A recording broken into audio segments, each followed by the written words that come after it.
scenes that have adult situations, graphic violence, nudity, strong sexual content, and graphic language. This show is intended for mature audiences only. Viewer discretion is advised. Everyone thinks because you're a zombie, you don't know good coffee. Well, they're wrong. There's only one brew that gets my seal of approval. Deadly Grounds coffee is my guilty pleasure. The aroma is so intoxicating. It brings all of my neighbors out of the woodwork. Deadly Grounds coffee. Coffee to die for and zombie approved. It's good to get a little deadly. Use the front door! Oh, they're so disgusting. Oh, they're so disgusting. Cheers. Shout out to the network. What up, everybody? Out to the Dorkening, still toking with Dorkening. Hellfire Radio. She Sponsored. said the Dorkening. The Dorkening. Dorkening. The Dorkening. Can of dorks out there. What's up? Yeah. Welcome to Ganja Gospel. This is round 2 today. We are going to read the 5th tablet. We just got done reading the 4th tablet a little earlier. And that was fun. That's what's very fun. We learned some very interesting key points in people, and we're going to learn some more in the synopsis. And the beginning, they were only Amber and Twisted lighting a joint together. Yes. Let us smoke. Let us smoke. Let us smoke. Pass around the offering tray, and please take your joint. Absolutely. While we're doing that, hit that like and subscribe if you'd so care to choose to do. And the description below has all the beautiful links for all of the networks and everything that is going on, and share the love there too. Yeah. Check out our website. And our website for ourselves. And you can email us also at Third Eye Strains. And these things. 4 strains. Purple Death. Get your purple Death right now. All right. Can I get a oh yeah? Oh yeah. Oh yeah. Cheers. Cheers, everybody. All right. So I'm just going to go right into it. Yeah, we're going to go right into it. Right into it, guys. Right. Synopsis of the 5th tablet. Ninma. Now remember, Ninma is like the chick, okay? Ninma's the sister. She's the lady. Ninma's Enlil and Enki's sister. Ninma arrives on Earth with a group of female nurses. She delivers seeds to grow elixir-providing plants. She brings Enlil news of their out-of-wedlock son, Ninurta. In the Abzu, Enki establishes an abode and mining sites. In the Eden, Enlil builds space and other facilities. Nibiruans on Earth, the Anunnaki, number 600. 300 Igigi operate the facilities on Lamu, or Mars. So there's 300 Martians. There's 300 people, Martians, Anunnaki, aliens Igigi. on Mars that they are called the Igigi, and they're running that train station right there. Exiled for date-raping Sud, Enlil learns of the hidden weapons. So your god rapes his daughter. Sud becomes Enlil's spouse, Ninlil, bears a son, Nanar. Ninma joins Enki in the Abzu and bears him daughters. Oh, sister daughter, actually. Ninki, Enki's spouse, arise with their son, Marduk. Clans form on Earth as Enki and Enlil beget more sons. Beset by hardships, the Igigi launch a coup against Enlil. Ninurta defeats their leader, Anzu, in aerial battles. The Anunnaki, driven to produce gold faster, mutiny. You hear Anzu again, right? Anzu, the one who died and brought back to life on Mars, blah, blah, blah. You know, you hear about him too. So you hear the synopsis is going through hundreds of thousands of years, probably about 100,000 years. But we're going to see how many, though. This tablet right here is super duper dope and important. Enlil and Ninurta denounce the mutineers. Enki suggests to artificially fashion primitive workers. So Enlil. Very important tablet, guys. And who? Enlil and Ninurta. Enlil and Ninurta denounce the mutineers. Okay, they denounce the mutineers. Okay, the fifth tablet. The fifth tablet. From the planet Lamu, the chariot departed. Toward Earth, the journey it continued. Around the moon, they made circuits, a way station thereon to explore. Around the Earth, they made circuits, toward a splashdown slowing. In the waters besides Eridu, it did Noongal the chariot bring down. To a quay by Enlil constructed, they stepped off. Boats were no longer needed. To a quaalude. Enlil and Enki, their sister, with embraces greeted. With Noongal, the pilot, they locked arms. The heroes, male and female, by the present heroes, were with shouts greeted. All that the chariots had brought was quickly unloaded. Rocket ships and sky ships, and the tools by Enki designed, and provisions of all kinds.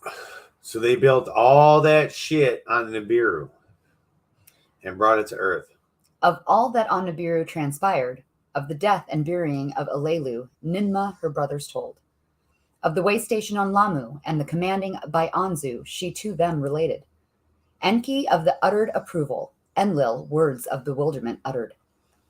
That is Anu's decision. His word is unalterable. Ninmah to Enlil was saying, for the malady's relief I have brought, Ninmah to her brothers said. From her pouch a bag of seeds she brought out, seeds in the soil to be sown. So what do we hear now? That she brought a patch. But why? Seeds. She was, remember, in because the there last are maladies galore. In the last tablet, she was going over Earth mission logs and hearing what everyone was saying, what they were complaining about. Remember, she was the sucker and the healer. Mm-hmm. She's the doctor person. If anyone's excelled. She was that person of that whole planet. Yep. She was the healer, the one. If anyone was going to fix the problem of them being not satiated in the sun and things like that, it would be her. So she thought about it, go and rescued Anzu and did all these other things.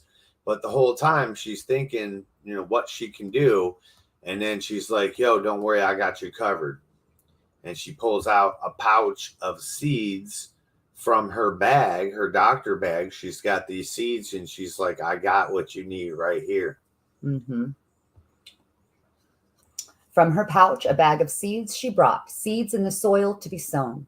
A host of bushes from the seeds shall sprout. A juicy fruit they will produce. The juice an elixir shall form. For drinking by the heroes it shall be good. Their ailments it will chase away. Happier their mood it shall make. In a cool place the seeds need to be sown. By warmth and water need they nourishing. So did Ninmah to her brothers say. The place that for this is perfect I will to you show, Enlil said to her. It is where the landing place was fashioned, where an abode of cedar wood I have made. In Enlil's skyship, the two of them, Enlil and Ninmah, skyward soared. To the landing place in the snow-covered mountains by the cedar forest, brother and sister went. On the great stone platform the skyship landed. To Enlil's abode they went. Once inside, Enlil embraced her. With fervor he kissed Ninmah. Oh, my sister, my beloved, Enlil to her whispered. By her loins he grabbed her. Into her womb his semen did not pour. Of our son Ninurta word I bring you, Ninmah to him softly said. A young prince he is. For adventure he is ready. To join you on earth he is prepared. If here you stay, let us Ninurta our son bring over, Enlil to her said. To the landing place heroes were arriving, rocket ships by skyships to the platform they carried. From the pouch of Ninmah the seeds were obtained. In the valley soil they were sown. A fruit from Nibiru on earth to be grown. In the skyship Enlil and Ninmah to Eridu returned. On the way Enlil to her the landscape showed. The Eden's extent to her he showed. From the skies Enlil to her his plans explained. An everlasting plan I have I designed, to her he was saying. That which for all time construction shall determine I have laid out.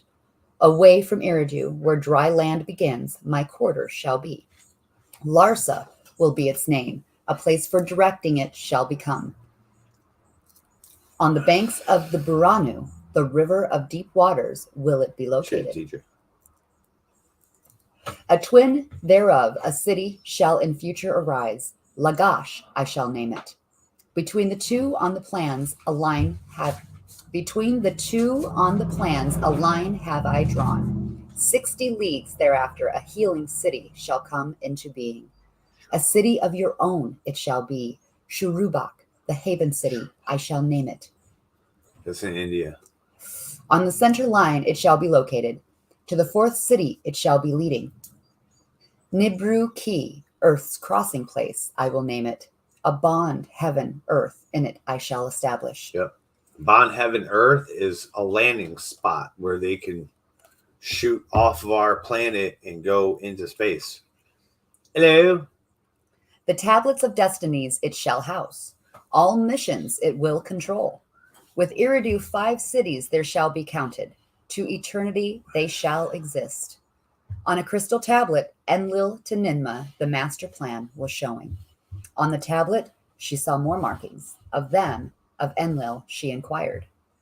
Beyond the 5 cities, a chariot place I shall henceforth build. From Nibiru to earth directly to arrive. Enlil to her was responding. Why by Anu's plans for Lamu, Enlil was bewildered. Ninmah then understood. My brother, magnificent is your plan for the 5 cities, to him Ninmah was saying. The creation of Shurubak, a city for healing, as my abode, for my own to be, is a matter for which grateful I am. Beyond that plan, do not transgress your father. Your brother, too, do not offend. You are wise as well as beautiful, Enlil said to her. In the Abzu, Enki plans was also conceiving. Where to build his house, where for heroes dwelling to prepare, where the bowels of the earth to enter. In his skyship, the extent of the Abzu he measured. Its districts he did carefully survey. A distant land the Abzu was, beyond the waters from the Eden it was away. Beyond the waters from the Eden. So there was waters between the Eden land and the Abzu land. Are we sure it's Africa? Just saying. A rich land it was, bursting with riches, perfect in fullness. Mighty rivers rushed across the region. Great waters there rapidly flowed. An abode by the flowing waters Enki for himself established. In the midst of the Abzu, to a place of pure waters, Enki betook himself. In that land, the place of deepness Enki determined, for the heroes into earth's bowels to descend. The earth splitter Enki there established, therewith in the earth gash to make. He's got a giant fucking drill that he's going to ride on. By way of tunnels, earth's innards to reach, the golden veins to uncover. Nearby, that which crunches and that which crushes, he emplaced. The gold-bearing ores to crunch and crush, by skyships to be carried, to the landing place in the Cedar Mountains to be brought.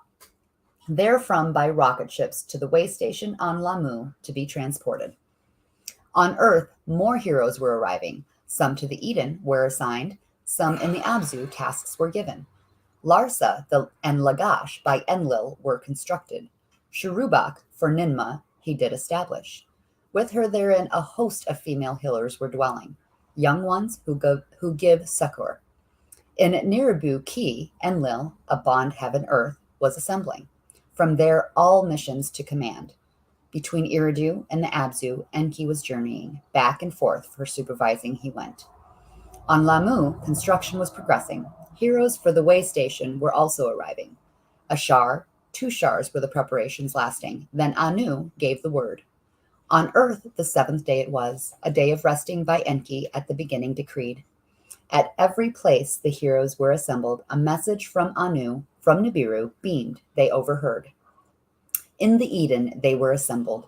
Enlil was there in command. With him was Ninmah, her host of young ones by her side were assembled. Alalgar, who of Eridu was the master, was there. Abgal, who the landing place commanded, also stood.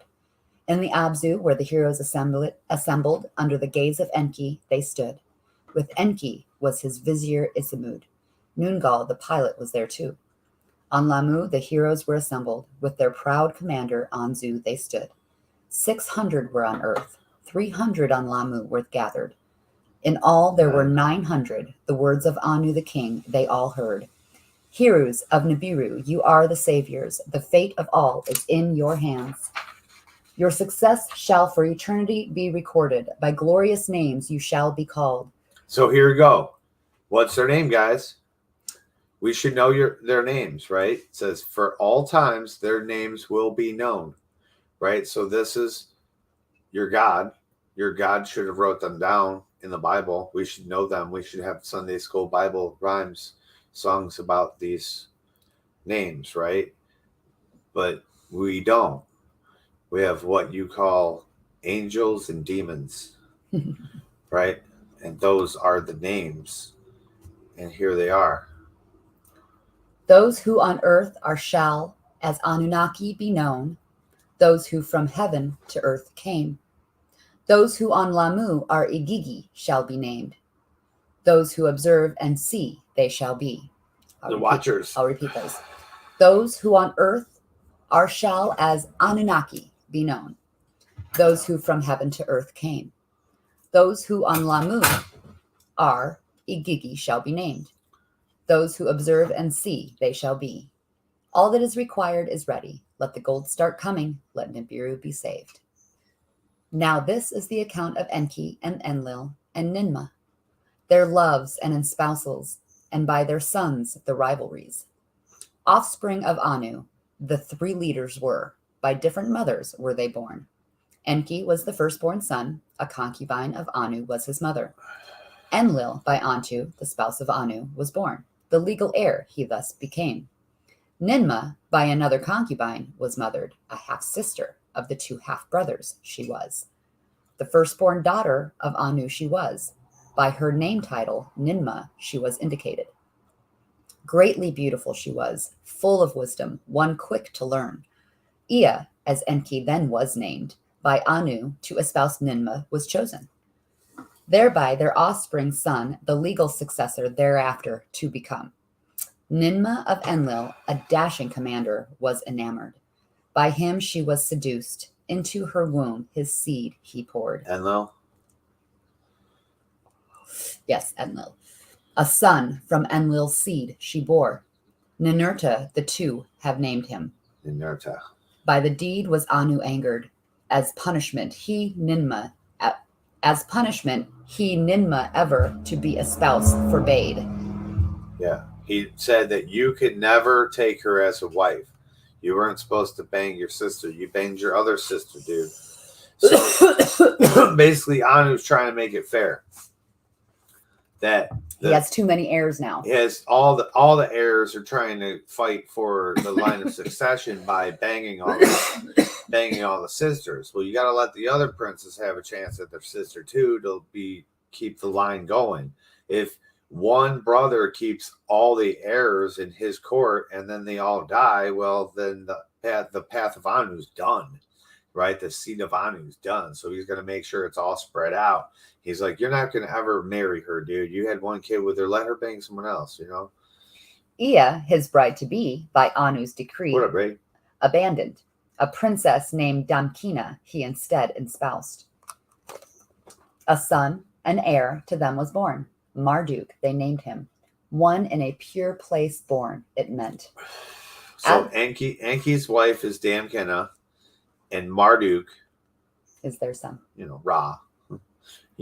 God, Gotta keep going. He's got so many names that you know by. Go ahead. As for Enlil, a son not by espousal he had, a spouse by his side to be he did not have. It was on earth, not on Nibiru, that Enlil became espoused. Yes, no wife ever on Nibiru or not like that. It wasn't until he got to earth that he found himself a wife.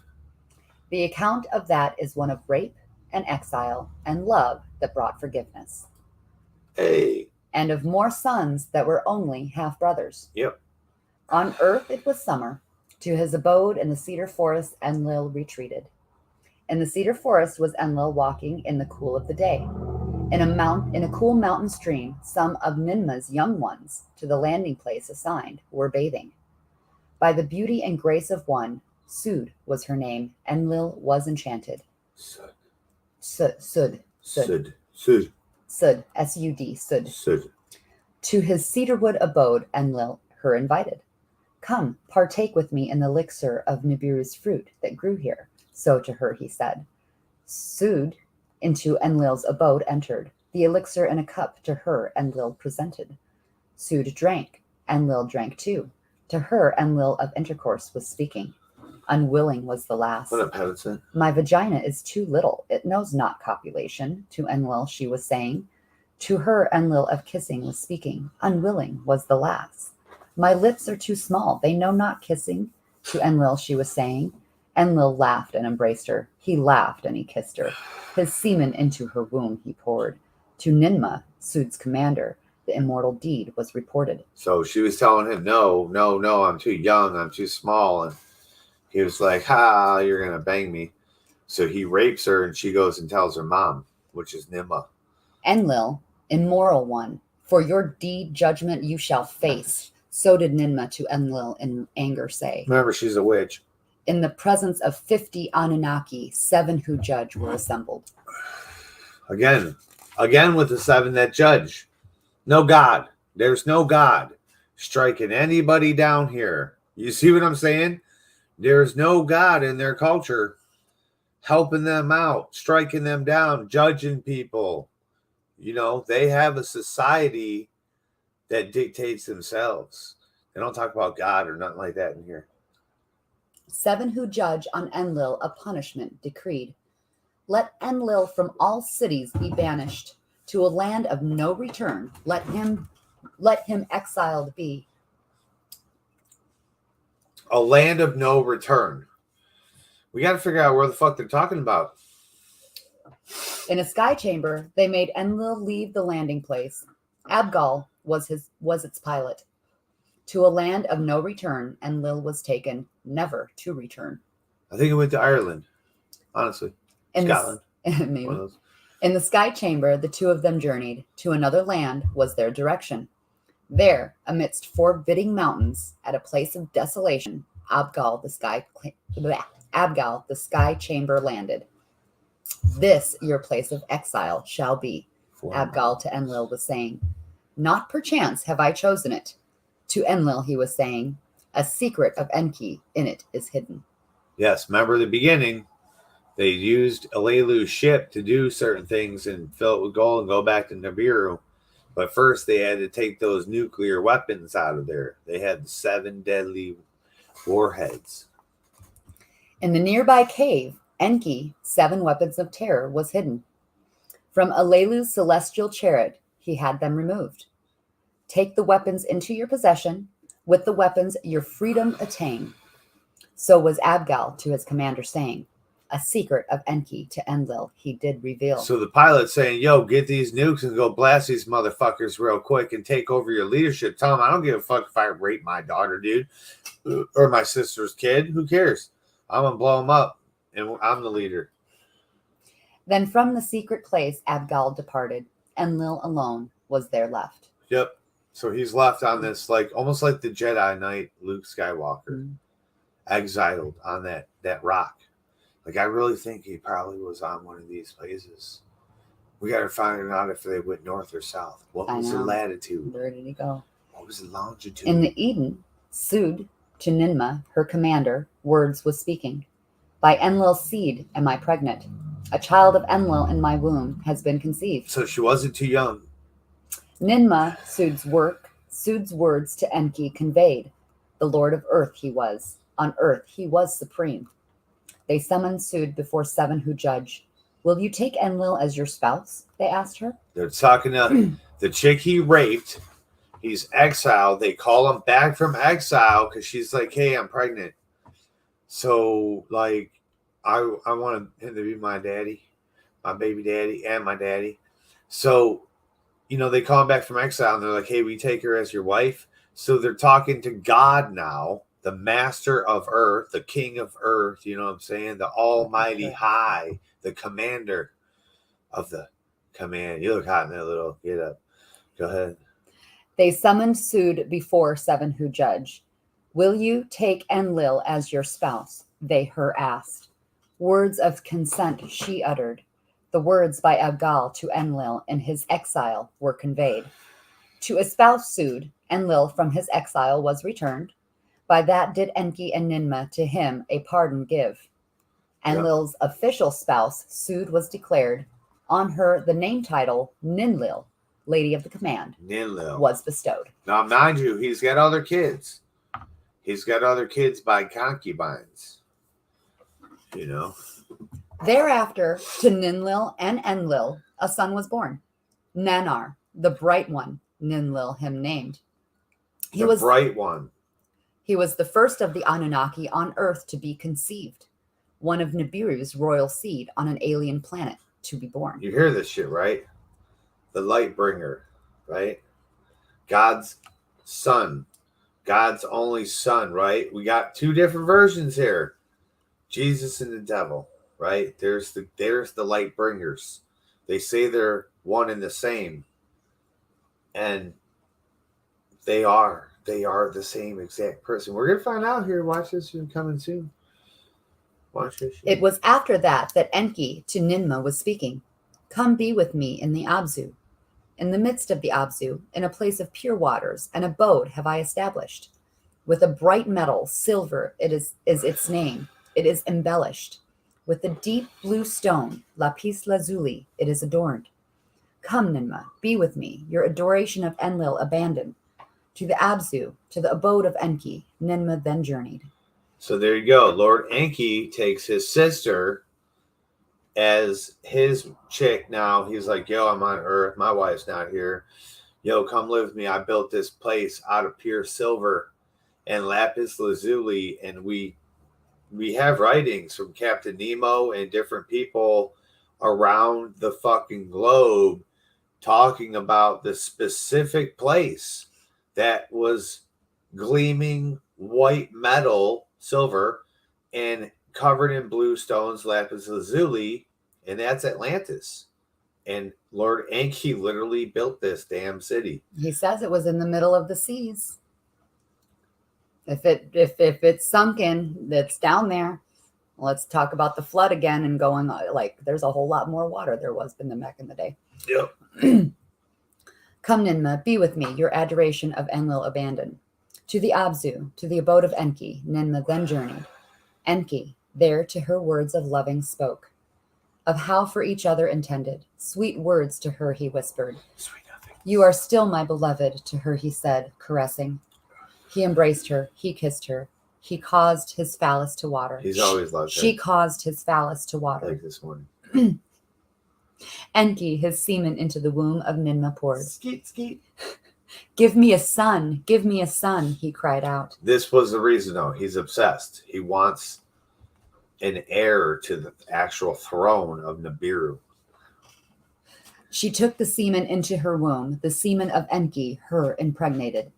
1 day of Nibiru was a month of earth for her. 2 days, 3 days, 4 days of Nibiru, like months of earth they were.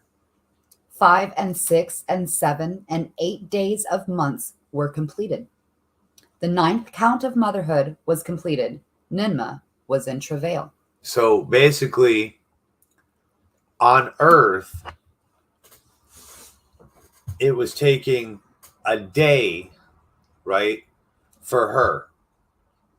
1 month was 1 day. 1 month was 1 day for her. So a month was going by on Earth, and a day was going by for her in her pregnancy. Now, that's not saying that's how they take time. That's just saying that was the effects it was having, and that's how this 9-month cycle came into be. You know what I mean? Who knows how long they were pregnant on their planet, but she was pregnant for 9 days, and out came a kid. To a child she gave birth. The newborn was a female. On the banks of the river in the Abzu, a daughter to Enki and Ninmah was born. Enki, by a daughter, was disappointed. Kiss the young one, to him Ninmah said. Kiss the young one, Enki to his vizier Ismud said. A son I desired, a son by my half-sister I must have. Again he kissed Ninmah. By her loins he grabbed her, his semen into her womb he poured. Again she was with child, again a daughter to Enki she bore. A son by you I must have, Enki to her cried out. Ninmah he kissed again. Thereupon Ninmah against Enki a cursing uttered. You heard that? You heard that? Witchcraft. Witchcraft. She put a curse on him right there. Word, spellcraft right there. Watch. Whatever food he ate was poison in his innards. His jaw hurt, his tooth hurt, his ribs were hurting. Isamud, the Anunnaki summoned. To Ninmah for relief they were pleading. To distance himself from Ninmah's vulva, Enki was by raised arm swore. One by one, she his ailments removed. I swear I won't bang you no more. From her curse, Enki was freed. To the Eden, Ninmah returned, never to be espoused. Yes, she's like, fuck you. All you want is an heir. You're a dick. You keep raping me, raping my kids. Fuck off. Anu's command was fulfilled. Yep. To earth, Enki, his spouse Damkina, with their son Marduk summoned. So his real wife is coming to earth with his real kid. He said, I can't have the girl I want, my sister. So what it is, though, he's trying to make an heir. Yeah. So he needs his half sister, and she is the real half sister. Mm-hmm. She's the first half sister. Right. Like, so Enlil has children from his half sister too, but it's a half sister type of thing. It's not the true blood like Ninmah is. So he's trying to have kids with Ninmah, Enki is, so he can get next in line kind of thing with the heir. Well, that don't work out. All he's got is a whole bunch of daughters, whole bunch of goddesses. You heard that? Whole bunch of goddesses now running around the fucking place. So he's like, yo, damn Kenna, can you bring my son here, man? I need a boy. I'm trying to have it ain't working out. I got one. He's just gonna have to rock with this. He's gonna have to.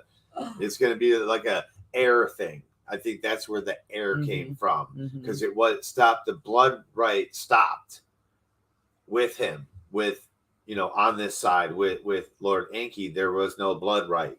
There's now an heir. You're heir to, because you're my son. You're an heir to this because I had it. Even though by them the blood wasn't the purest. It's wild, man. To earth, Enki, his spouse Damkina, with their son Marduk summoned. Ninki, Lady of Earth, the title she was granted. By her and by concubines, Enki 5 more sons had.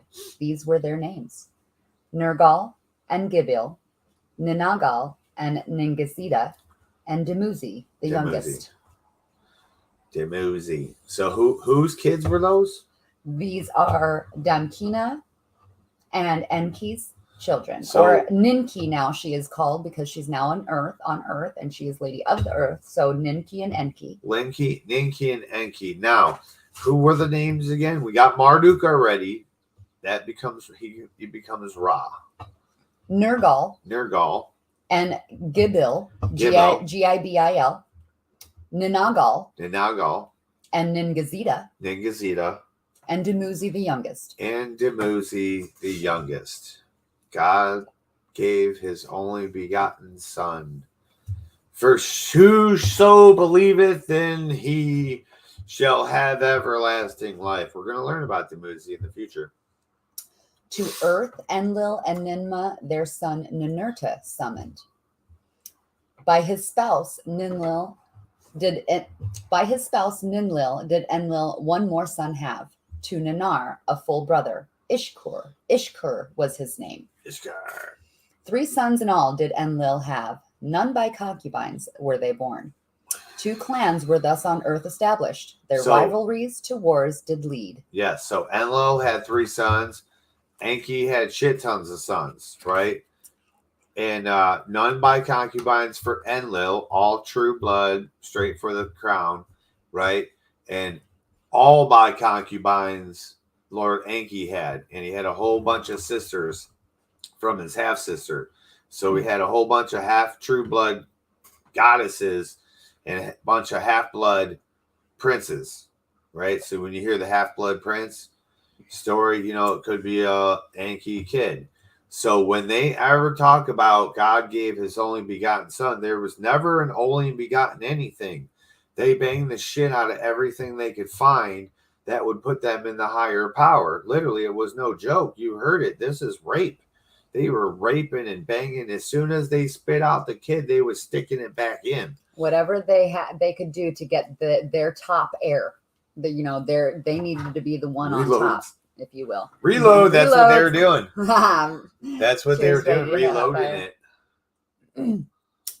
Now, this is the account of the mutiny of the Igigi and how Anzu to death was put for stealing the tablets of destinies punished. Yes. So Anzu is the master of the command on Mars, the way station. When they ship the gold from here, they shoot it to Mars. Then Mars grabs those boats, maybe transfers it onto a bigger thing. You know how shipping stations work on trucking and shit. Then they ship it off to the next way station, wherever that may be, right? Right now, it's Earth and Mars is the only two they have right at this moment in time. And Anzu is the leader. The Igigi are the fallen angels. Those are the people on Mars. Those are the people on Mars. Those are the watchers. You guys in your Bible, you'll hear them as the fallen angels. These are the watchers. So I'm going to read this. These are the Igigi. I'm going to read this verse again that was a little while ago. Those who on earth shall as Anunnaki be known. Those who from heaven and earth came. Those who on Lamu, Mars, are Igigi shall be named. Those who observe and see, they shall be. The watchers. They watch. They watch. Those are the watchers. And you're going to hear their names. And you're going to hear the name of the actual devil, Satan. The Satan that you guys know as Satan, right? And the one who was turned upside down by so-called God, right? And as a reminder, Anzu was the one who went to Mars for Alelu and kind of helped him die, if you will. And stayed there and was brought back to life by Ninma. He was, what's that called? So just as a reminder, he's that guy. He's the guy that was promised the command of Mars after doing that and giving basically his life for him. He was Hospa, right? Hospice. He was hospice. He was hospice. He was hospice for Alelu. He went to go take care of him, and he was still his commander. He was loyal to him, He was spitting up innards and cum all over the place. I wonder if he was wiping it off. Okay. So, and how Anzu to death was put for stealing the tablets of destinies punished. From the Abzu, gold from Earth's veins to the landing place was carried. Thence Igigi in rocket ships to the way station on Lamu transported. And I hear that, right? In this time, the Igigi would come from Mars, come to Earth, load the gold. They were truckers, space truckers. They would go back to Mars, unload it and ship it off, come back to Earth. You hear that? That's their job. They weren't wandering the Earth, right? They were just doing that. That was their specific. That's the time they got to come to Earth. Go ahead. Literally the only thing they did ever. Yep, that's the time they got to come to Earth. That's what they did. Christoph, what up? Looney, what up? Thence Igigi in rocket ships to the way station on Lamu transported. Boom. From the planet Lamu in celestial chariots was the precious metal to Nibiru brought. On Nibiru was the gold to the finest dust fashioned. To protect the atmosphere it was employed. Slowly was the breach in the heavens healing. Slowly was Nibiru saved. In the Eden, the 5 cities were perfected. Enki in Eridu, a sparkling abode made. Upon soil skyward, raised he built it. Like a mountain he raised it above the ground. In a good place he built it. Damkina, his spouse, therein dwelt. To his son Marduk, Enki was there wisdom teaching. In Nibiru-ki, Enlil, the bond heaven earth established, a sight to see it was. At its center a heavenward tall pillar, the sky itself was reaching. On a platform that cannot be overturned, it was placed. Therewith the words of Enlil, all settlements encompassed. On Lamu and in Nibiru they were heard. From there beams were raised, the heart of all the lands they could search. Its eyes could scan all the lands, its net unwanted approach, impossible made. In its lofty house, a crown-like chamber was the center. To distant heavens it peered. Toward the horizon was its gaze, the heavenly zenith it perfected. I should draw this one day. Right? In its dark... It's a space needle. Though, it's a space needle. Going all the way fucking up. It's a space needle, dude. In its dark hollowed chamber, by 12 emblems, was the family of the sun marked, S-U-N, sun marked. On Me's, M-E, capital M-E, were the secret formulas of sun and moon, Nibiru and earth, and 8 celestial gods recorded. There you go. The tablets of destinies in the chamber their hues emitted. With them Enlil all comings and goings oversaw. On earth the Anunnaki toiled, of work and sustenance they were complaining. By earth's quick cycles they were disturbed. Of the elixir they only small rations were given. So they were cheaping on the shit, you know? Yeah, I think they had to grow it. They didn't just ship it in from Nibiru. They were growing it on this planet. What if on our planet it don't quite grow like it does in Nibiru? We don't have quite high frequency or something like that, right? So what if they did something and they had to cut it? You know? In the Eden, the Anunnaki toiled. In the Abzu, the work was more backbreaking. By teams were Anunnaki sent back to Nibiru. By teams, new ones were arriving. The Igigi on Lamu dwelling were the loudest in complaining. When from Lamu to earth they descend, a rest place on earth they were demanding. Yep. See, they didn't get to stay here. They were back just truckers. They stayed in the depot. They loaded their shit and they leave. When from they wanted a rest spot. They were like, I want a little oasis. What the fuck? I want to breathe this good air. With Anu did Enlil and Enki words exchange. The king they consulted. Let the leader come to earth. With Anzu have discussions. So did Anu to them say. Anzu to earth from the heavens descended. Yep. The words of complaints to Enlil and Enki he delivered. Let Anzu of the workings gain understanding. Enki to Enlil was saying, I will the Abzu to him show. You, the bond heaven earth, to him reveal. To the words of Enki, Enlil consented. Enki to Anzu, the Abzu did show. The toil in the mines to him he presented.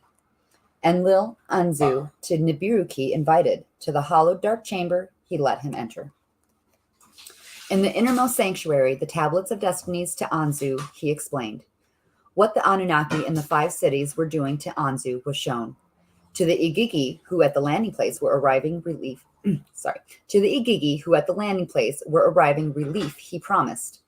To discuss the complaints of the Igigi, he to Nibiru then returned. A prince among the princes was Anzu, of royal seed his ancestry he counted. Evil thoughts filled his heart when to the bond heaven earth he returned. To take away the tablets of destinies he was scheming. Of the decrees of heaven and earth to take control in his heart he was planning. The removal of the Enlilship in his heart he conceived. To rule Igigi and Anunnaki was his aim. You see what happened though? So he came to Earth complaining. He was like, hey man, look at this shit. Look at this. All this beautiful shit, man. Beautiful. And it's all green. Look at this shit. Look at it. You just pick something off the ground and eat it. He's like, this is bullshit. You should make a spot for us. When we come here and they're loading our ships, we should be able to go over here and put our feet in the fucking grass. We should be able to eat this shit. We should be able to sit here and breathe for a little bit. And they were like, all right, well, come with us, man.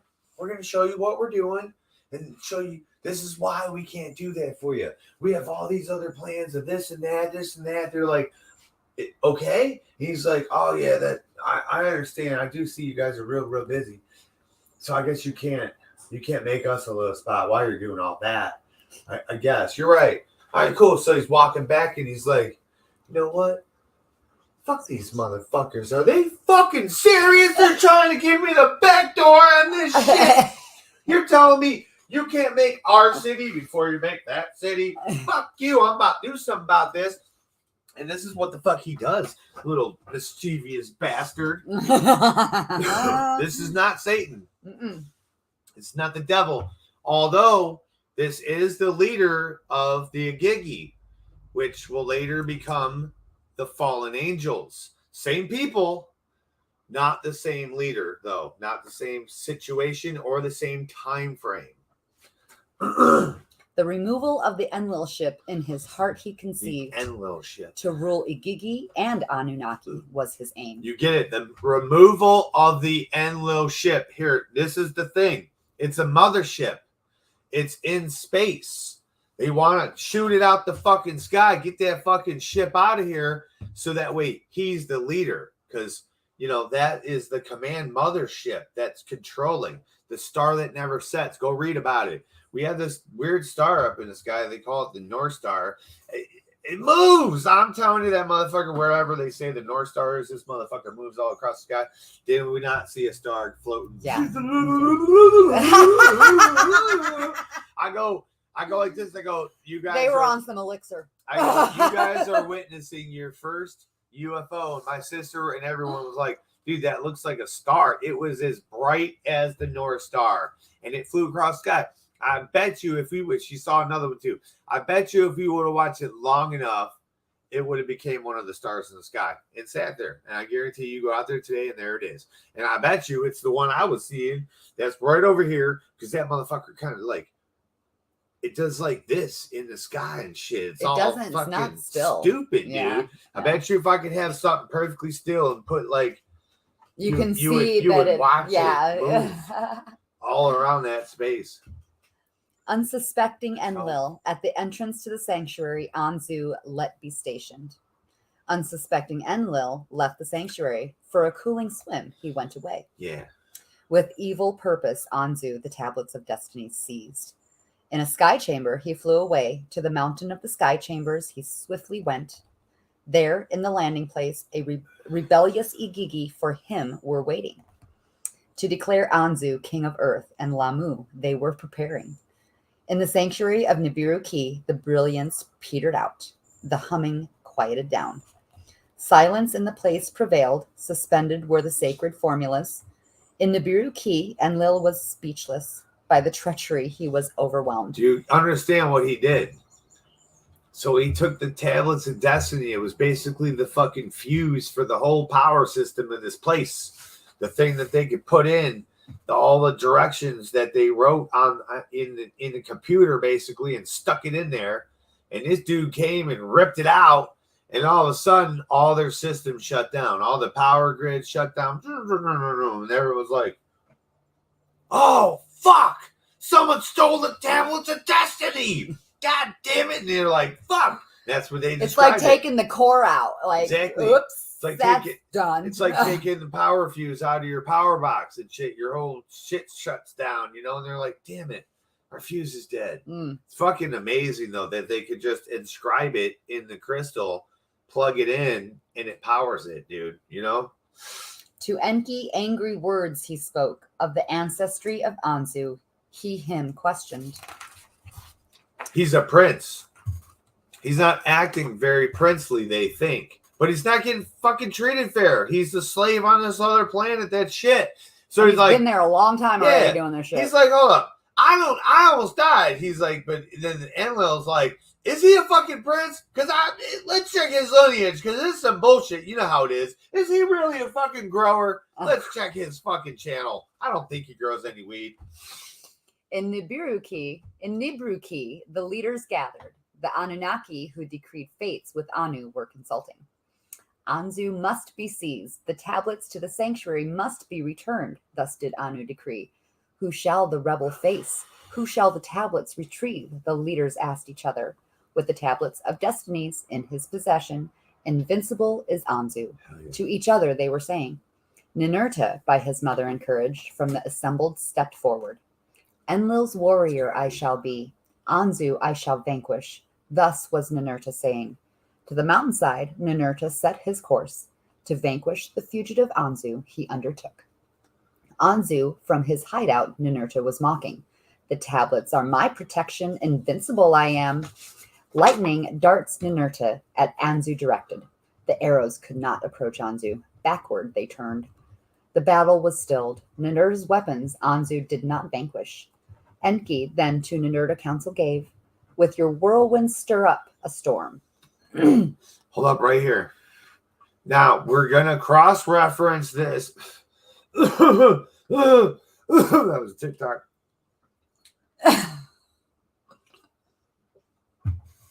We're going to cross-reference this in the future with the Mahabharata. Love saying that. Okay? Because they always talk about their ships as having wings and getting their talons and things like that, right? Even these Anunnaki do. But in the Mahabharata, the Indians, they didn't only write it down as that. When they depicted it in their drawings, all their drawings are creature-based. They're not 420! Cheers, everybody. What up, Rick Art? Spark up, everybody. We'll spark up some of this. Oh, we don't have anything in this.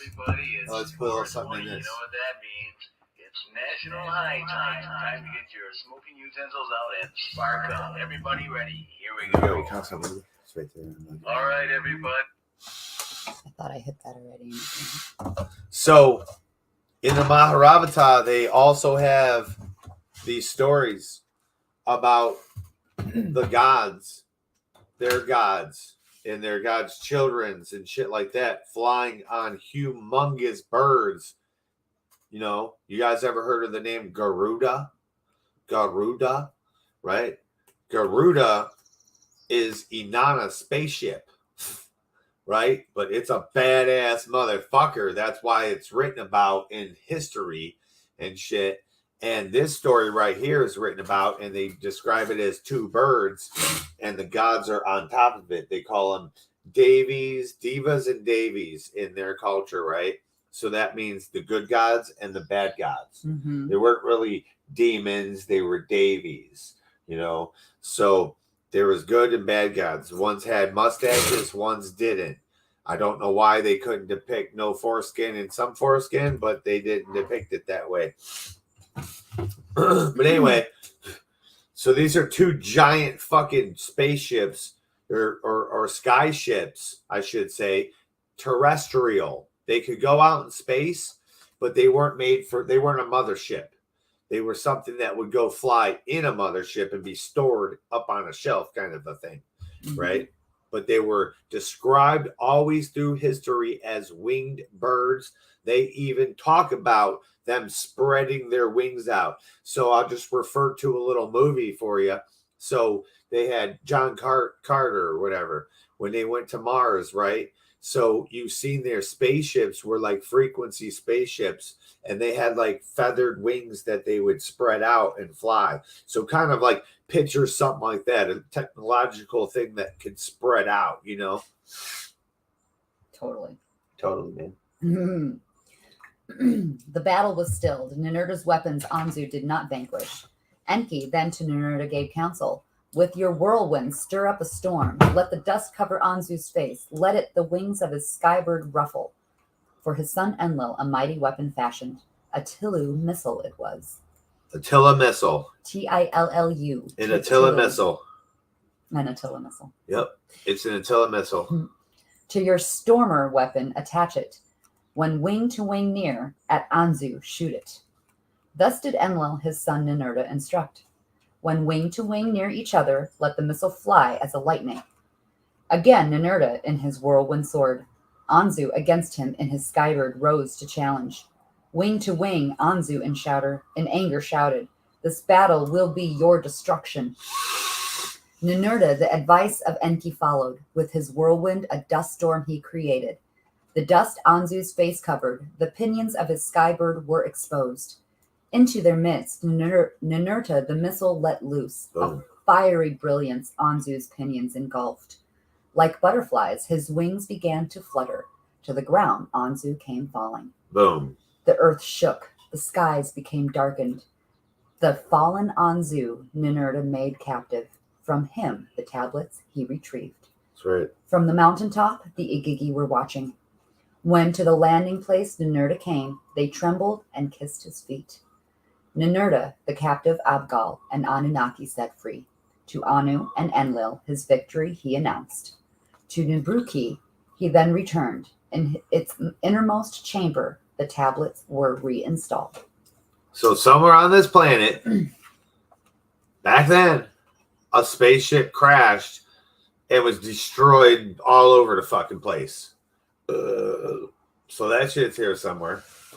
Once again, the brilliance therein returned. The hum of me's in the tablets was restored. Now, do you understand? Now you understand, right? When they say the me formulas, the me tablets, and you might say, why do they say that? Is it like me? No, it's the me. It's a frequency sound that's being given off, right? That's power. Names were meaning like the Om. This is a me, right? Guess what our frequency is? E. That's our frequency together. Before the seven who judge Anzu for a judgment was taken. Again. Enlil and Ninlil, his spouse. Enki and his spouse Ninki, the one beforehand as Demkina known. And the sons Nanar and Marduk were there. Ninma also was in judging. Ninma. So this is the first war, small little war, that has actually happened on our planet Amongst them. versus themselves. Mm-hmm. Okay? This is the first one of the first few, because then they vow to never fucking fight themselves and they use us. You're going to see all throughout history. Forever, never, never, even to today. Ninurta of the evil deeds spoke. Cheers, happy 420. Happy 420. There was no justification. Let death be the penalty, he said. The Igigi by right were complaining. A rest place on earth they do need, Marduk in counter argued. By his evil deed, all the Anunnaki and Igigi Anzu did endanger, Enlil said. So I want you to first note that Marduk. Marduk is the first son of Enki. He always, that's his whole shit, is always like thinks of everybody. He's like, they really do need somewhere though, because it sucks there. He's the Libra of the group. He's always seeing both sides of everything. He's the devil's advocate. He's the, I see both sides of the story. Absolutely, he is that person. See more kings. Okay, go ahead. By his okay.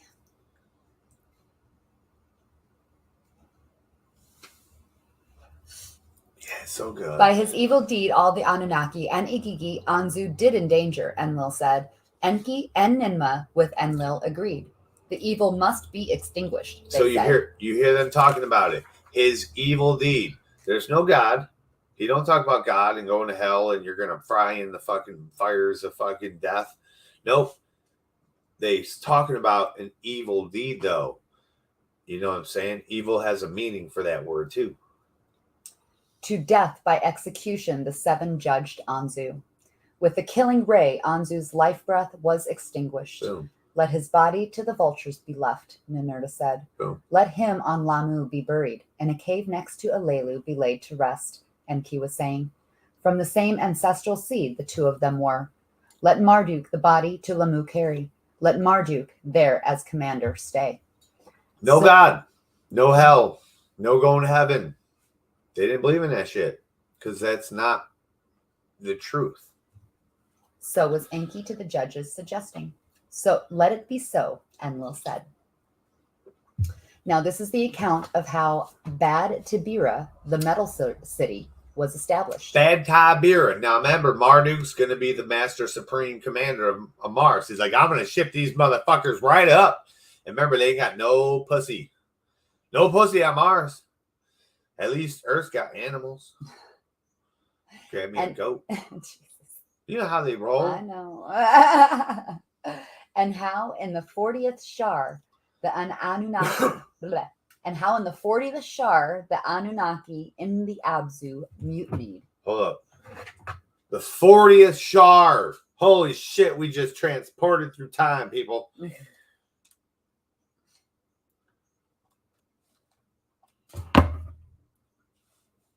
that's not right. 40.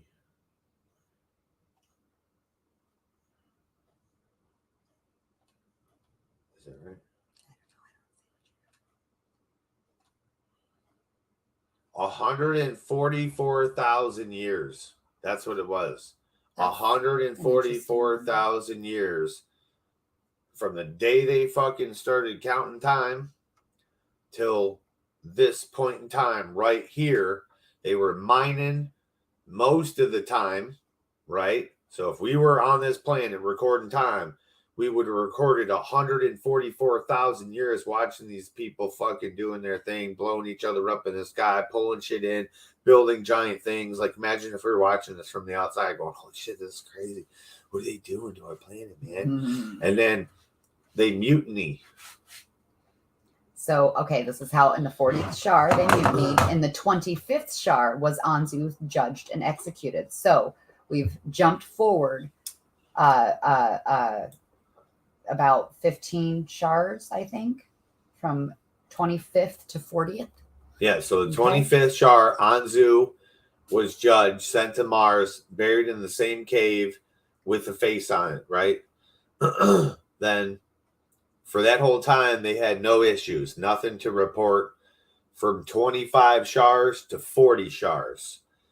It was business as usual. Their master plan that they had described in the previous chapters, building all the cities, the butthole banging cities, ongoing, and all that shit has been building and terraforming this planet in that sense of building blocks, you know. And then in the 40th Shar, in the 144,000th year of aliens coming all over our planet, because that's what they did. Toot toot.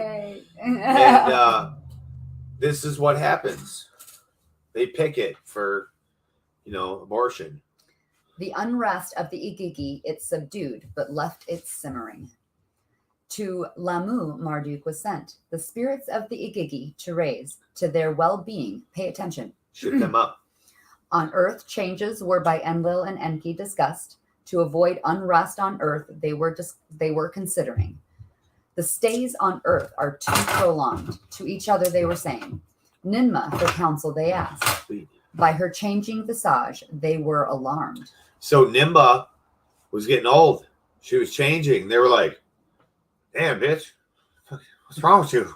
It's like, damn, what's happening? She's not this felt young thing no more. But remember, she's using magic. What's the thought or the talk or the myth or whatever about using magic? It has price. It drains you on this planet, right? Her planet's high frequency. She probably is recharged always. She never felt the drain. And she's feeling it now. She's feeling it. She's aging. Ninma for counsel they asked. By her changing visage, they were alarmed. Gold. Titties are sagging. Gold to Nibiru must more quickly flow. Salvation must be faster provided, they all agreed. Ninurta in the innards of planets learned was. To his elders words of wisdom he was saying. Let a metal city be established. There in the gold ores to be smelted and refined. Therefrom less weighty cargoes from earth shall be lofted. Each rocket ship more gold could carry. Room for Anunnaki to Nibiru return there shall be. Yeah, so he's talking about smelting this shit down in the bars instead of having loose rocks and boulders that have spaces between them and shit.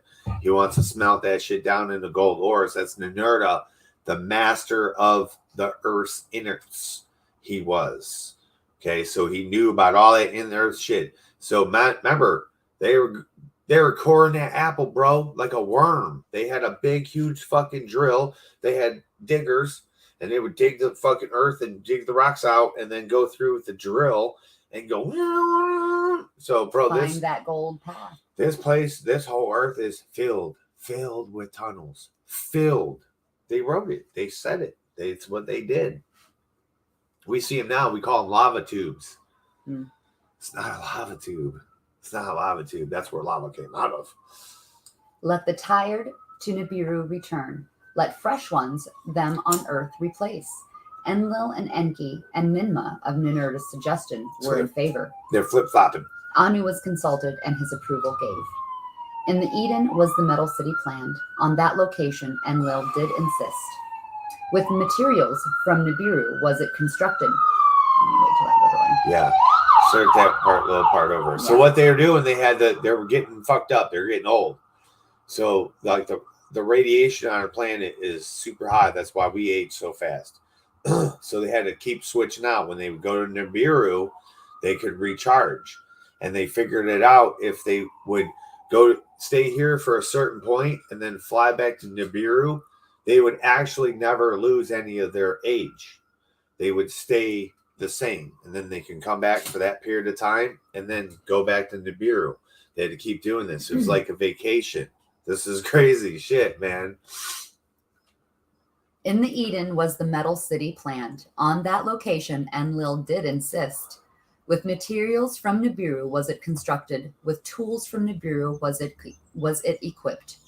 3 shars the construction lasted. How'd you say it? Bad Tibera. Bad Tibera was it the name given. Ninurta, who made the suggestion, was its first commander. The flow of gold to Nibiru was thereby eased and quickened. Those who to Earth and Lamu at the beginning of the prior times had come to Nibiru were returning. Alalgar and Abgal and Noongal among them were. The newcomers who them replaced were younger and eager. To the cycles of Earth and Lamu and the other rigors they were not accustomed. On Nibiru, once they had come, the breach in the atmosphere was healing. So new guys get to come in. They're all young and chipper. All the other dudes kind of wore out. You know, they're like, I'm ready to go home for a nice stay. And the other dudes coming in, they're all rejuvenated. They're all like, yeah, let's get at this shit. And they weren't used to. They were brand new motherfuckers. Not ever been here before. Brand new people. So when we think about there's only these couple or these 900, maybe there was these 900, but they switched out all the time. You know what I'm saying? And then other shit happened. They're real horny. That's all I know. Yeah. Okay. I can't smoke that one. I'm reading, honey. It's too harsh. It's a big. Woo! Michigan go by times. On Nibiru, whence they had come, the breach in the atmosphere was healing. Cool. The great calamities on the planet and in its heaven, the younger ones did not know. Of their golden mission, excitement, and adventure, they especially cherished. As by Ninurta conceived, the orders from the Abzu were delivered. So remember, the new people that were coming, they didn't know about the breach in the atmosphere. They weren't born. That's what it says. They weren't born yet when that fucking breach happened. So these children were under 40 years old. 40 shars old. Fucking up there. This was the breach was like their previous generation issue. That was Enlil and Marduk's. Yeah. Marduk's generation. These kids are younger, so they're under 144,000.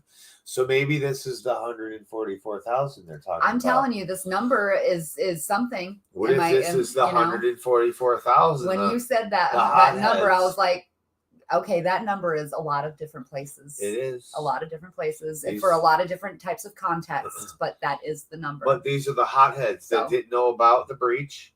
They think the mission Earth is this fucking crazy new experience. And then when they get here, they're like, oh my God, I want to be Zeus. I want to be Poseidon. No, I want to be Satan. I want to be your God. Let's read a book about me. In Bad Tibera, they were smelted and refined. By rocket ships to Lamu, they were sent. In celestial chariots from Lamu to Nibiru was the pure gold delivered. As by Ninurta conceived, from the Abzu to Nibiru, the gold flowed. What was not conceived was unrest by the new-coming Anunnaki, who in the Abzu toiled. See? They didn't like the toil. It's like the millennials who don't like to work today. They didn't want to work. Truth be said, Enki, to what was brewing, heed was not giving. To other matters in the Abzu his attention was directing. With that which in the Abzu grows and lives fascination he acquired. Of the differences between what on earth and what on Nibiru appeared he wished to learn. How maladies by earth's cycles and atmosphere were caused he wished to uncover. In the Abzu, by the gushing waters, a wondrous study place he erected. With all manner of tools and equipment he furnished it. House of Life he called the House of Life. He called the place. To it his son Ningazida he invited. Sacred formulas, tiny me's, the secrets of life and death possessing they shaped. See, now hold on 1 second. Now he talks about this place that he builds. He wants to know about all these things that are growing in the Abzu, right? And the Abzu is the place where they found gold, the birth mother place of the gold on our planet, right? And they talk about going into the Abzu. And he talks about he wants to learn all the things that are growing and things that are swimming and da-da-da in the Abzu. And then he builds his house of life in the Abzu, right? So, and this is filled with all the scientific instruments you can think of to study something, right? What did she just read? Like a chapter back. He already has a house. It's silver and lapis lazuli. We know it as Atlantis.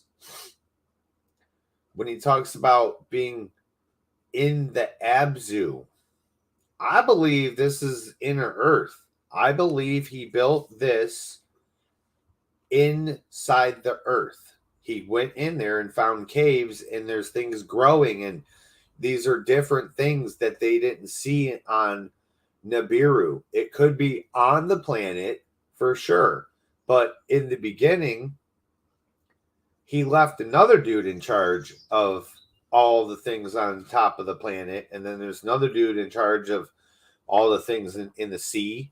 There's another guy in charge of all the things in the air. Remember, there's a guy in charge of bugs that they write it all down. So what he's studying is a completely different spot, it's saying, than those other guys are studying in.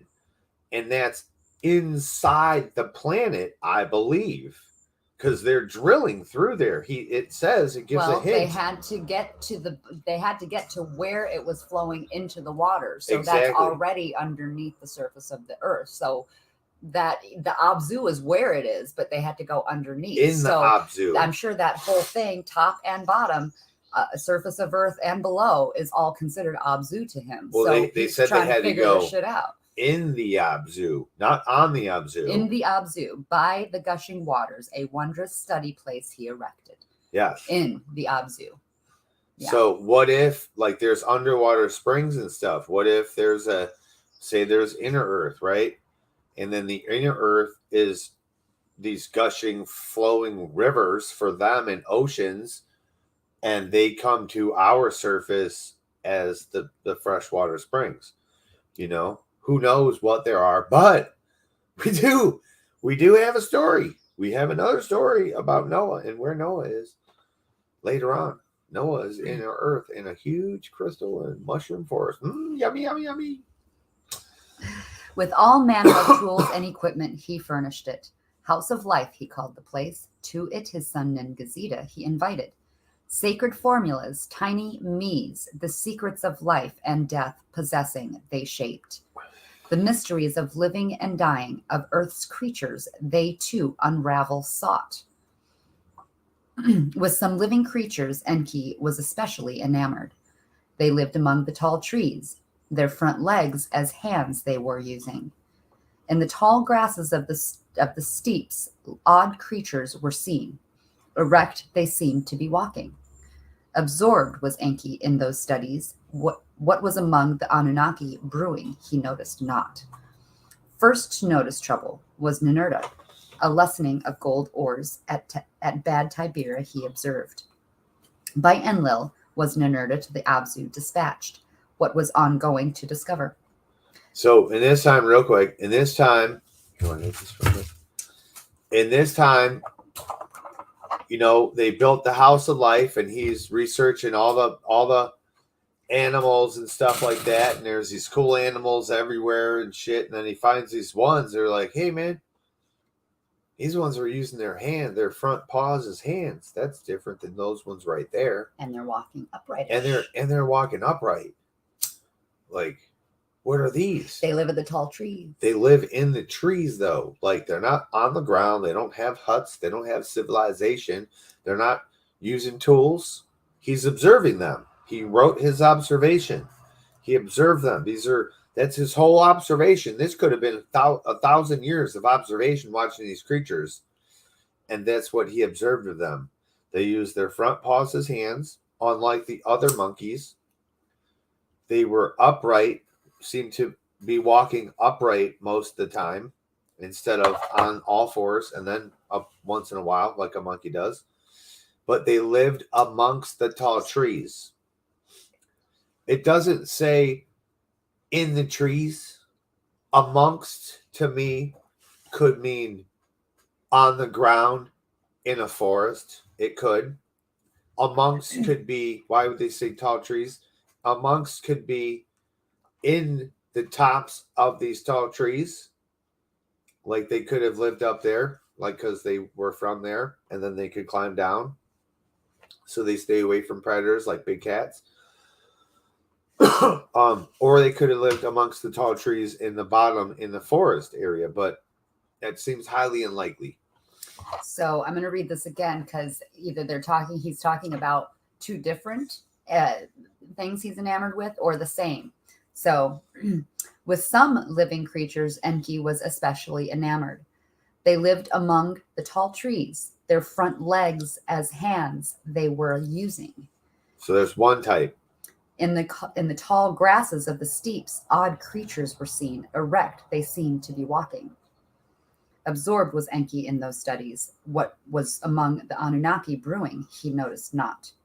So those are trees and tall grasses. Along the tall grasses, he saw the different Upright ones and walking hands. upright. So he's thinking, I'm sure at this point he's brewing, putting those things together. Yeah. Yeah. Wouldn't it be great if we could put those together? Yeah. And he could have even been witnessed to evolution. Mm-hmm. That could be possibly a witness to evolution, which is right why there. it enamored him so much. These were things that were changing. It was evolving. Right? Because they also talk about in the future here, they talk about it's written in our history that we once evolved like these creatures are. So he said these might have been what we were on this planet, but they said that this specific monkey creature never existed on their planet. You know, they were like lions and dragons, you know, is what they came from, and eagles and shit, like fantastic fairy birds and shit is what they came from. Okay. Absorbed. Fire in your bowl. Hey. Absorbed was Enki in those studies. Oops, I did that one. First to notice trouble was Ninurta, a lessening of gold ores at Bad Tiberia, he observed. By Enlil was Ninurta to the Abzu dispatched. What was ongoing to discover. By Ennugi, the chief officer, to the excavation, he was accompanied. That's fucked up. So, you know, you report that there's less gold, and then the commanding officer comes in and gives you a noogie and says, you fucked up. I can't. By Ennugi, capital E name. The chief officer, whom he was, to the excavation he was accompanied. Complaints of the Anunnaki he with his own ears heard. They were backbiting and lamenting. In the excavations, they were grumbling. Unbearable is the toil, to Ninurta, they were saying. Ninurta, this to his uncle Enki reported. Let us Enlil summon, Enki said. Enlil, to the Abzu, arrived. In a house near the excavations, he was stationed. Let us unnerve Enlil in his dwelling. Mine working heroes shouted. Of the heavy work, let him relieve us. Let us proclaim war. With hostilities, let us gain relief, others shouted. The Anunnaki in the excavations, the words of incitement heeded. To their tools they set fire. Fire to the axes they put. They troubled Ennugi. chief officer of the mining. In the tunnels, they him seized. They held him as they went. To the doorway of Enlil's dwelling they made their way. It was night. Halfway through the watch it was. Enlil's dwelling they surrounded. Their tools as torches they high held. Kalkal, the gateway's guardian, bolted the door, and Nusku aroused. Nusku, Enlil's vizier, roused his lord, got him out of bed, thus saying, "My lord, your house is surrounded. Battling Anunnaki to your gate came up." Enlil summoned Enki. Enlil Ninurta summoned to his presence. "What do my own eyes see? It is against me that this thing is done."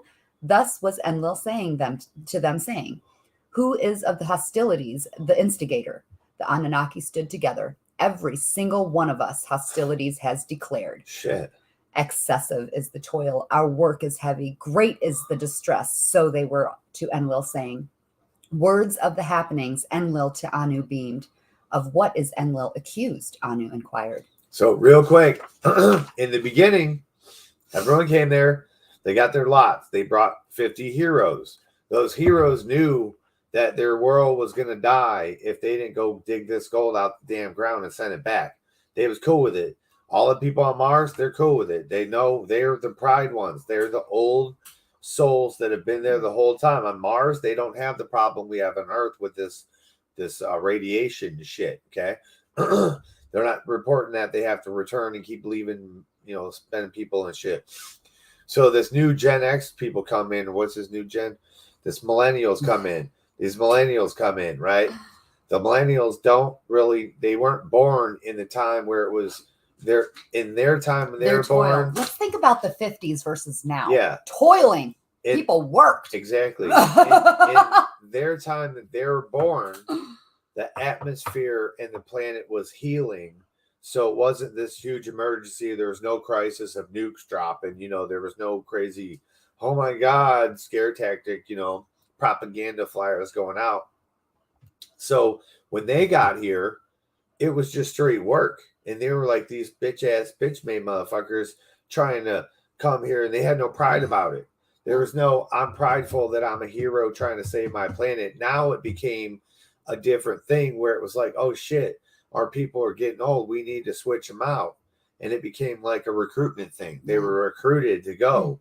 It wasn't oh yeah, let's go save our planet. It's like, right. Oh fuck, I gotta go to Earth, bro. I'll say goodbye to everything. Peace out, motherfuckers. Be back in a million years. And they didn't like it. They toiled for however many fucking chars. And then they were like, hey, man, this shit sucks. We're done. But at the time, all of them followed Lord Enki. That's why Enlil comes out of the house like, what the fuck? Y'all mad at me? How many of you pissed at me? What did I do? He's the one in charge, you motherfuckers. Why are you at my door? But see, Enlil was the master of the command. Yeah. They can go to Enki, but Enki would be like, yo, go back to work, bro. You're going to be leaving here in like 2 months. Go back to work. Enlil is the only person that can change something. The work, not Enlil, is the trouble causing, Enki to Anu was saying. The lamentation is heavy. Every day the complaints we could hear. The gold must be obtained, Anu was saying. The work must continue. Release Enugi for consultations. Enlil to the hostile Anunnaki said. Enugi was released. To the leaders, he was thus saying. Ever since Earth's heat has been rising, the toil is excruciating. Unbearable it is. Let the rebels to Nibiru return. Let new ones come in their stead, Ninurta said. Perchance new tools you can fashion, Enlil to Enki said, for the Anunnaki heroes to the tunnels to avoid. Let us summon my son Ningazida. Counsel with him I wish to take, Enki thus responded. They summoned Ningazida. From the house of life he came.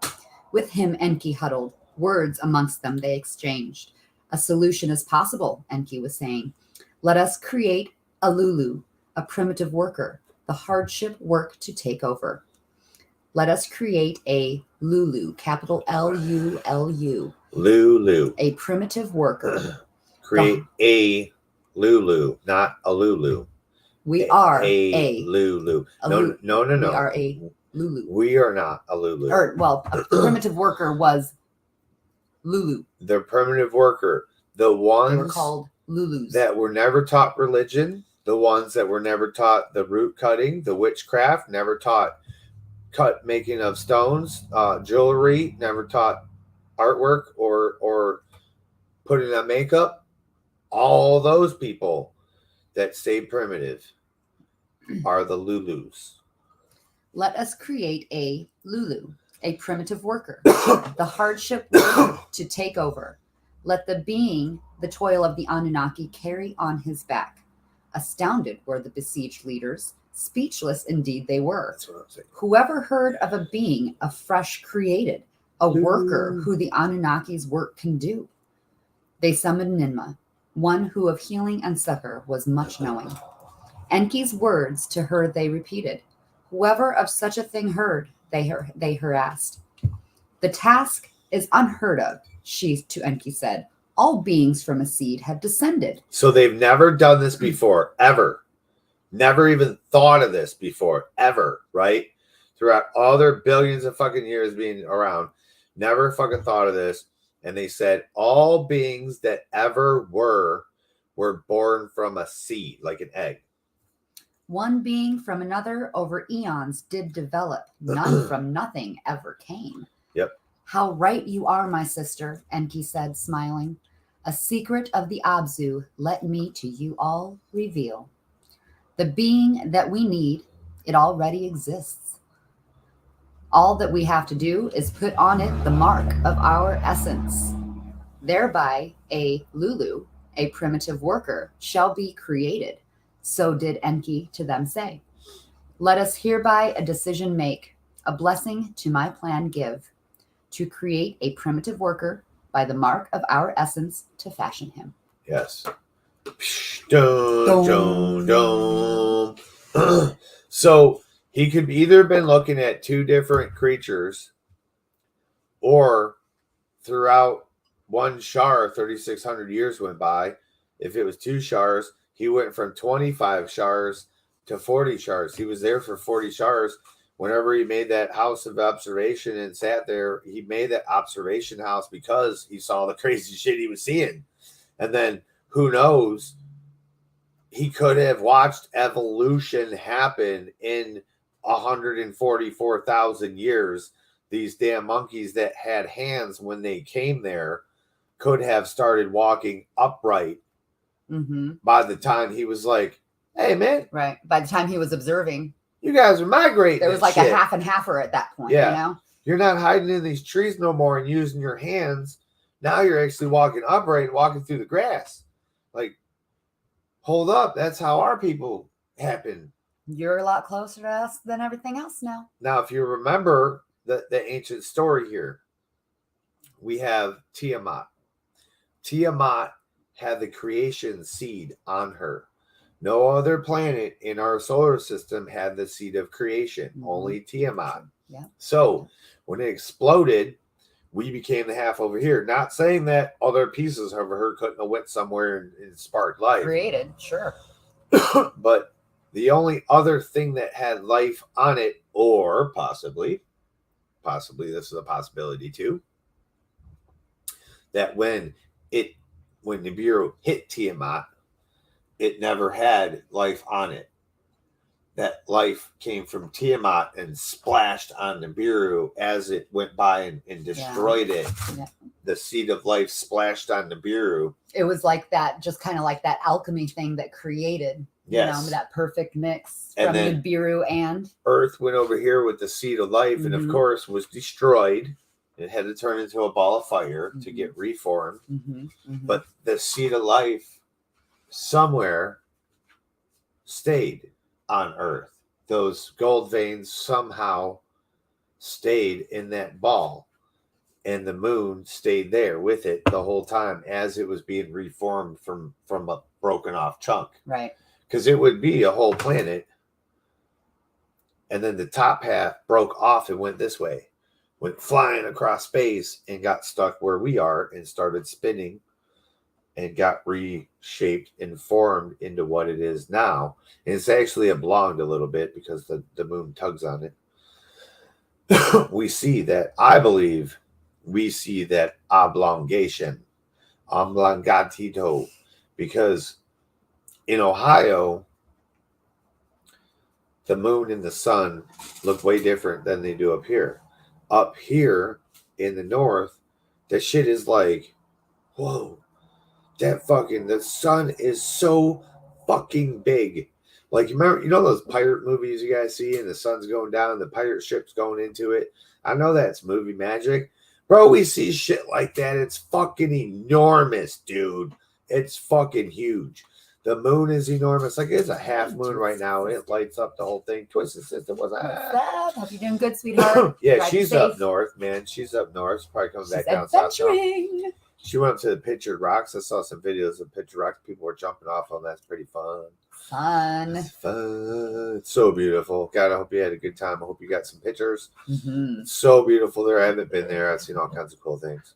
My mom. One of these days we'll go. My mom put me onto the park 3D cameras back in the day, so you can like look up national parks anywhere, literally. Oh, and it has it? It'll have Like if it has one there, it'll have the 3D camera and you can look all around. And there's it'll be all these different campsites, all the different cabins. Yeah. And then and it's not something that's like alive, like if you're there, it's somebody that stood there and took that picture. Mm-hmm. So that's only for right then. Mm-hmm. So if you go there, it's not gonna be a camera or nothing like that, a 3D camera watching you fucking bang your But you know, I've seen waterfalls and all these cool different fucking places, like parks you can go to in the United States. That's amazing. Like that you can travel to.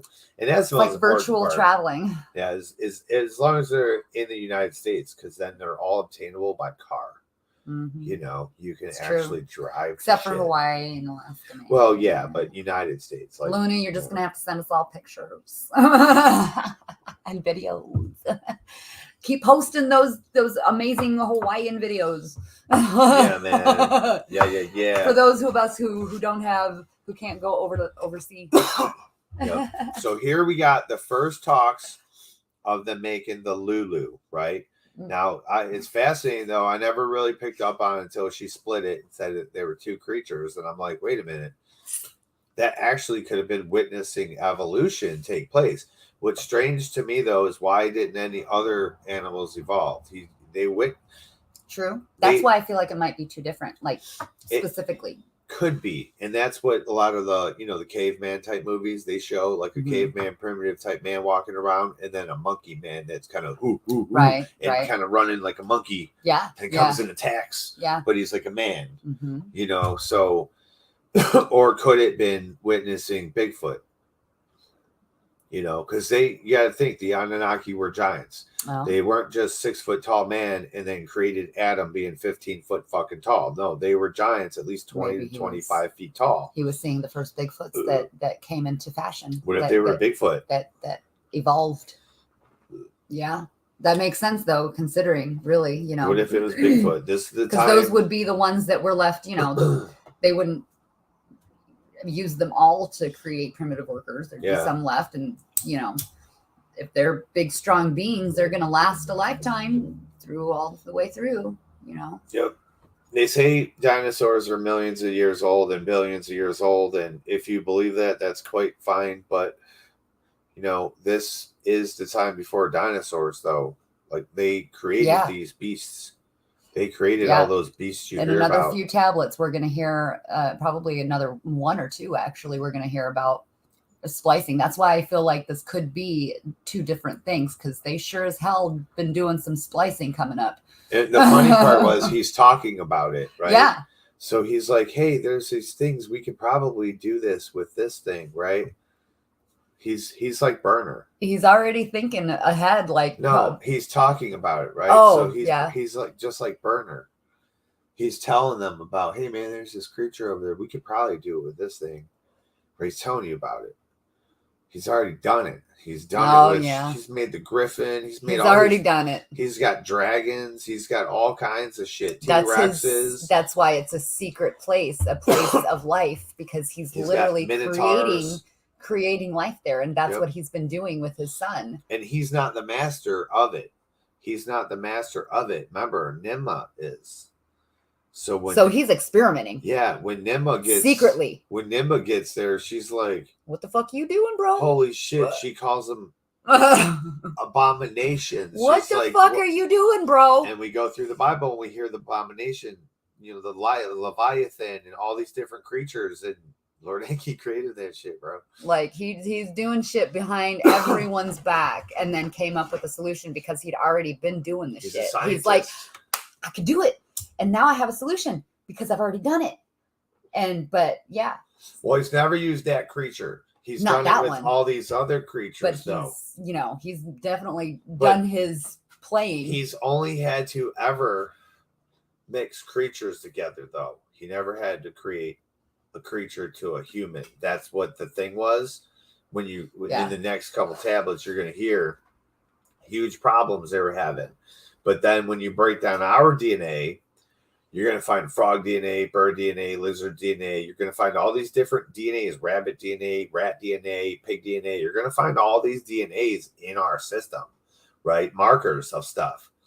That just proves we're from this planet. That's all that proves. All the other animals have all those genetic codes, except they don't have the one that makes us human. That's what they don't have. We're carbon based, which, that's something that's very specific in the tablets that needed to be learned by them. But we're carbon based, just like every other fucking thing on this planet that survives. So we are going to have that carbon based marker. We're animals, but we're also really, like, we're animals. We're also made out of all the things that the plants are made out of. Mm-hmm. You know what I'm saying? Which is why we breathe the air that they expel for us. Like it's we work in tandem with this earth. Yep. Specifically, this is our home. So imagine if you go to another planet, that planet has a nitrogen-based. You want something? No. A nitrogen-based air. Those trees are going to breathe that possibly, or maybe that's what the trees expel and they breathe something else. So that's where, we go on these planets and they're like, they give the reading of what the gases are, what's this planet made of, and that's what it is. Like, we can't breathe on these different planets unless they have our system. You might say, oh, they got to have our oxygen. Okay, cool. How is that sustained, though? That's the question. That's the whole science type of it. It's not just, oh, we got your air. It's like a bubble, like an airbag. You can breathe on this planet. No, it's a system that's being regenerated to create the perfect admixture of the gases that we are breathable for us. Like they said, the Anunnaki. Sustaining. And they were breathable for them, but they weren't sustaining. They weren't nourishing. Some things were lacking and some things were too high. So, like, for instance, if we go higher in altitude, like we literally only breathe, I think it's 14% oxygen, or some small amount of oxygen is actually in our air.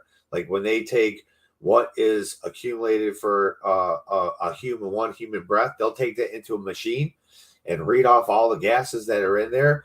The amount of actual oxygen is the smallest percentage out of everything else that's in there. So we live, and if you increase that amount, we get headaches. We can get high. You can get high off oxygen. Pure oxygen will fucking pass you out, I think. Well, there was a thing. Was it in the 90s? Oxygen bars? Yes. Was it in the 90s or early 2000s? Really became a kind of a thing. I don't know if it's still a thing now, but the oxygen bars. The oxygen bars were a thing. That pure oxygen coming through your system. Yep. I never did it. I don't really know what the fuck it feels like, but it was a thing. So I imagine it felt some sort of different way. Yeah. Your O2 stats. Yeah, but that's what it is, though, is, you go, the higher you go in altitude, the oxygen gets thinner. Exactly. So I'm from Denver. I know that much. I tried to run from Illinois to Denver. That wasn't fucking fun. Wow. Well, I mean, not the whole distance, but yeah. Jogging from different. Yeah. Could you imagine? That would be fun. I was cool, Forrest Gump there for a bit. Cool blog, Right? Cool blog. It would be. But that's the whole thing, the point of it, though. So ours is the same kind of way. when they say they were having problems, well, you're like, why do they have problems? They were gods and shit. They were from a different planet. They should be fine. They just whatever. Yeah. But no, we have the same issue, just on different altitudes. Like just for instance, like for some people when they dive in the water, like it's super hard to dive down. Like all that pressure and shit blowing on your brains and your eardrums and shit, that hurts. It literally hurts. It does. You know, that's why they say you got to do things a certain way, or you could rupture your eardrum or some shit coming up, or whatever the case may be. So imagine having that feeling, or the feeling of being way up in a mountain without no oxygen. That lung pressure and feeling you have on your nose, your eyes, your ears, and your chest. Imagine living with that all day, every day, and you can't get away from it because you're from a different planet. It doesn't matter where you go on this planet. It's just that's how you're going to feel. It's bad. No, that would suck, dude. And by the way, this actually is a pipe carved from one of our dear friends as well as community members, J Vike, Rogue Skywalker, asking this. Grow Big or Go Home show, also a network show. He was the winner, and this was his winning plant last year, and he carved it for us. He's very talented and wonderful. That was his root system. Yep, this was his. This is a cannabis stalk and root system made into a pipe by J Vike. Pipes by J Vike. Pipes by J Vike. And you can catch our Grow Big or Go Home show on the same network and lots of other cool channels and shows. All in the description below. All those links down there for us and them and everyone in between. Shout out to the Dorkening. Shout out to the Dorkening. That's right. Still Toking with Hellfire Radio, in case we didn't say it in the beginning, but we're still going to say it again because absolutely they deserve your support. And next week we'll try to do a couple more. It was fun. Yeah, we did 2, by the way, today. We did one earlier. For those that didn't catch the earlier, we did the 4th tablet, and now we're doing the 5th tablet. Maybe next week we'll do 6th and 7th.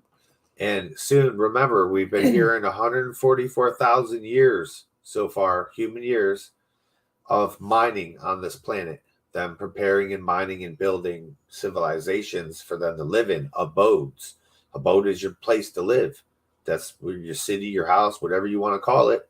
They built a circle with walls. I don't give a fuck, but they lived in it. Okay, corral. I don't give a shit. They built shit on our planet for 144,000 years. The newbies, the millennials came. They were like, fuck this is too hard, man. I ain't trying to do this work. So they were. And they made it work. They made it happen with the whole mutiny thing. They were obviously hand digging. The earth splitters and shit would go in there and dig the shit up, but they had to mine. They were mining with pickaxes and stuff. We see huge caverns that we see the remnants of these exact caverns. We go in the caves. They're all covered in stalactites, stalagmites, because calcite don't quit. But the truth be told, there's 40 to 80 foot tall, ceiling fucking huge doorways cut through rock, square, stalactites and stalagmites growing in them. But dude, you can see square fucking holes. And what did that? That's the questions that don't need answered, because we got the answers. We just want the actual confirmation. That's what I think humans always want, this confirmation, instead of just saying this is the truth, this is what it is. We don't need to question it no more. They're saying this is what the fuck they did. So they get pissed off and they're talking about, we need a tool. We need something to use that we don't have to do this. We don't want to do this no more. So he's like, yo, we can make this Lulu creature and it would be a primitive worker. Okay. So there's the first talks of making some other kind of creature on this planet.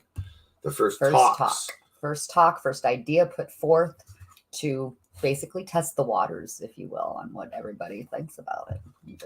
Obviously, Ninma is a little taken aback. Yo, we're not the creators. That's not what we do. Yeah. I think they even talk about the creator of all. It's to the creator of all, not God. In the next tablet, I believe it is, actually. Oh, she didn't say it. No. It was literally the end of the council where he literally just let everybody know what his ideas were, and Ninma was the most vocal about it. So we're going to hear more next week about the discussion and the ongoings of how this is actually going to go down for primitive workers, for Lulus. The creator of all. The creator of all, man. That's who I fucking bow down to. And also the creator of us.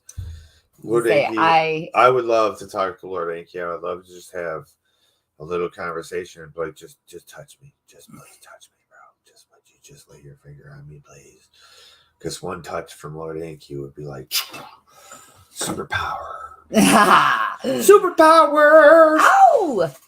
All right, everybody. I think it is time to call it a day. It's time to get high. We got high. Happy 420. Happy Sunday, everybody. I hope you're enjoying this whole Ganja Gospel series. We're going from the beginning. From the beginning of the beginning. There's other people that say, well, no, man, these other creatures came here and landed, and there's their story, and their story involves humans. So, nope, this story's first. You know what I mean? Anytime you hear anything like that, some kind of beings came down and taught mankind something.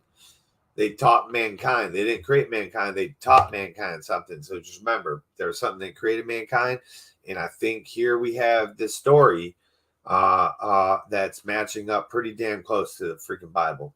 And remember, stories get retold. Stories get rewritten. Stories tend to be twisted in certain ways from different fashions and different perspectives and different contexts. So this is an account of the first story, which is where all the other stories came from. That's right. It's 11:15 in Hawaii. Oh, yeah. Good morning, darling. You're so lucky to be in the past. Yeah. Good morning. All right, everybody. All right, everybody. Until next time. Have a good day. We will see you